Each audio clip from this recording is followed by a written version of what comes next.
नमस्ते। जरा सोचिए, आपके पास 118 अलग अलग पजल पीसेस बिखरे पड़े हैं, पर आपको ये बिल्कुल नहीं पता कि आखिर में तस्वीर कैसी दिखने वाली है। 19वीं सदी के साइंटिस्ट के लिए ना, एलिमेंट्स की दुनिया कुछ ऐसी ही थी। बिल्कुल एक बड़ी उलझी हुई पहेली जिसे सुलझाने की सख्त जरूरत थी। तो सवाल ये था कि आप 118 अलग अलग टुकड़ों को आखिर ऑर्गेनाइज करेंगे कैसे, जब आपको पता ही नहीं कि फाइनल पिक्चर है क्या। यही वो असल चैलेंज था जिसे उस दौर के केमिस्ट्स फेस कर रहे थे। और बस यहीं से शुरू होती है हमारी आज की कहानी, द ग्रेट एलिमेंटल पजल। ये कहानी है उस साइंटिफिक सफर की जिसमें एलिमेंट्स के लिए एक लॉजिकल सिस्टम खोजने की कोशिश की गई। एक ऐसा सिस्टम जो केमिस्ट्री के इस पूरे केओस में एक ऑर्डर ला सके। ओके, तो चलिए इसमें थोड़ा और डीप डाइव करते हैं। देखिए, किसी भी बड़ी खोज की तरह फाइनल सॉल्यूशन तक पहुंचने से पहले कई शुरुआती कोशिशें होती हैं, और यही वो पहले कदम थे जिन्होंने आगे का रास्ता बनाया। तो सबसे पहले मैदान में उतरे डॉबेराइनर अपने ट्रायड्स के साथ। उनका आइडिया ना बड़ा सिंपल लेकिन काफी क्लेवर था। उन्होंने क्या किया कि एक जैसी प्रॉपर्टीज वाले एलिमेंट्स को तीन तीन के ग्रुप में रख दिया, और मजे की बात यह थी कि बीच वाले एलिमेंट का एटॉमिक मास पहले और तीसरे के एटॉमिक मास का लगभग एवरेज होता था। अब मिसाल के तौर पर इस स्लाइड को देखिए, ये सच में काफी इंटरेस्टिंग है। लिथियम, सोडियम और पोटेशियम के ट्रायड को ही ले लीजिए। लिथियम का एटॉमिक मास है 7, पोटेशियम का है 39। अब जब हम इनका एवरेज निकालते हैं तो क्या मिलता है? 23, जो कि सोडियम का एटॉमिक मास है ना कमाल की बात। लेकिन इसमें एक प्रॉब्लम थी। ये जो रूल था ना, ये कोई यूनिवर्सल रूल नहीं था। ये उस वक्त के सिर्फ कुछ ही एलिमेंट्स पर काम कर रहा था। तो मतलब पहेली का एक छोटा सा कोना तो जुड़ गया था, पर पूरी तस्वीर वो अभी भी बाकी थी। इसके बाद एंट्री हुई न्यूलैंड्स की, जो म्यूजिक से काफी इंस्पायर्ड थे। उन्होंने दिया लॉ ऑफ ऑक्टेव्स। उनका कहना था कि भाई, जब एलिमेंट्स को उनके बढ़ते हुए एटॉमिक मास के ऑर्डर में रखते हैं ना, तो हर 8वें एलिमेंट की प्रॉपर्टीज पहले वाले एलिमेंट जैसी ही होती हैं, बिल्कुल म्यूजिकल नोट्स की तरह, जैसे सा के बाद अगला सा आता है। और ये स्लाइड बिल्कुल यही दिखाती है। देखिए, जैसे म्यूजिकल ऑक्टेव में 8वां नोट पहले जैसा होता है, ठीक वैसे ही फ्लोरीन की प्रॉपर्टीज लिथियम से मिलती जुलती थी, जो उससे 7 एलिमेंट पहले था। तो हाँ, एक पैटर्न तो अब दिखने लगा था।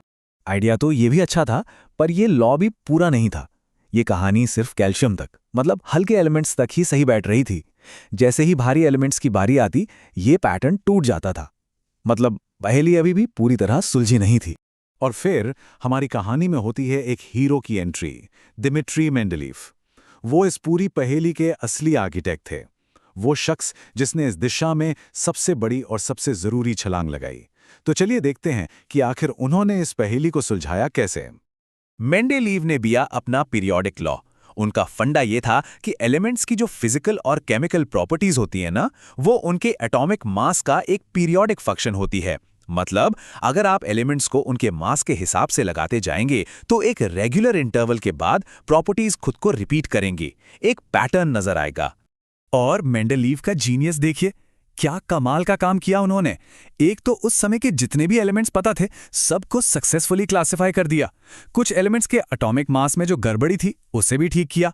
पर सबसे हिम्मत वाला काम जो उन्होंने किया, वो था टेबल में खाली जगह छोड़ना। उन्होंने ये जगहें उन एलिमेंट्स के लिए छोड़ी जो तब तक खोजे भी नहीं गए थे। और सिर्फ जगह ही नहीं छोड़ी, बल्कि एका एल्यूमिनियम और एका सिलिकॉन जैसे एलिमेंट्स की प्रॉपर्टीज तक प्रेडिक्ट कर दी, जो बाद में जब मिले तो बिल्कुल वैसे ही निकली। तो मेंडलीव की टेबल ब्रिलियंट तो थी, इसमें कोई शक नहीं, पर वो परफेक्ट नहीं थी। देखिए, एक तरह तो ये पहला कॉम्प्रिहेंसिव क्लासिफिकेशन था। नए एलिमेंट्स के लिए जगह थी, उनकी प्रॉपर्टीज तक प्रिडिक्ट की गई थी। लेकिन दूसरी तरफ कुछ कमियां भी थीं, जैसे हाइड्रोजन की पोजीशन तय नहीं थी, आइसोटॉप्स को कहाँ रखें ये भी क्लियर नहीं था, और कुछ अनोमलस पेयर्स भी थे, जैसे आर्गन का मास पोटेशियम से ज़्यादा है, फिर भी उसे पहले रखा गया था। और इन्हीं कमियों ने final piece of the puzzle के लिए रास्ता बनाया। और यहीं हम पहुंचते हैं पहेली के आखिरी हिस्से पर, उस चाबी पर जिसने मेंडलीव की टेबल की सारी उलझनें सुलझा दी। और वो चाबी थी द मॉडर्न पीरियोडिक लॉ। और यही था वो final piece of the puzzle. असली चाबी एटॉमिक मास नहीं, बल्कि एटॉमिक नंबर थी, यानी एक एटम के न्यूक्लियस में मौजूद प्रोटॉन्स की संख्या।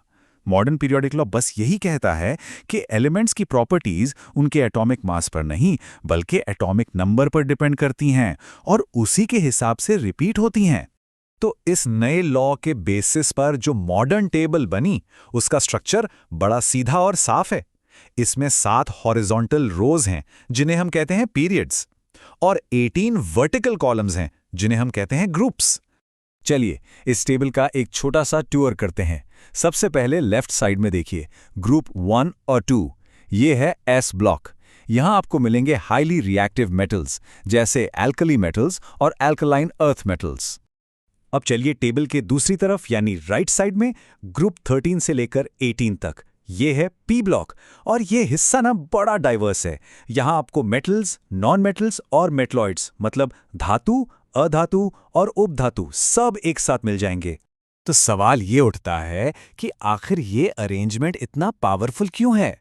भाई इसलिए क्योंकि ये सिर्फ एक लिस्ट नहीं है, ये हमें एलिमेंट्स के बिहेवियर को प्रिडिक्ट करने की ताकत देता है। ये बिल्कुल इस टेबल के छुपे हुए राज खोलने जैसा है। इस बात को समझने के लिए चलिए एक बहुत ही फंडामेंटल प्रॉपर्टी को देखते हैं, एटॉमिक रेडियस। ये क्या होता है? ये किसी एटम के न्यूक्लियस के सेंटर से उसके सबसे बाहरी इलेक्ट्रॉन शेल तक का डिस्टेंस है। आसान भाषा में कहें तो ये एटम का साइज है। अब जरा इस स्लाइड पर गौर कीजिए कि ये टेबल हमें क्या बताती है। जब हम किसी भी ग्रुप में ऊपर से नीचे की तरफ जाते हैं तो एटम का साइज बढ़ता जाता है। क्यों? क्योंकि नए इलेक्ट्रॉन शेल्स जुड़ते जाते हैं। लेकिन जब हम किसी पीरियड में लेफ्ट से राइट जाते हैं तो एटम का साइज छोटा होता चला जाता है। ऐसा इसलिए क्योंकि न्यूक्लियस का चार्ज बढ़ता है और वो इलेक्ट्रॉन्स को और कसकर अपनी तरफ खींचता है। तो पॉइंट ये है कि टेबल का स्ट्रक्चर ही हमें इन प्रॉपर्टीज को पहले से बता देता है।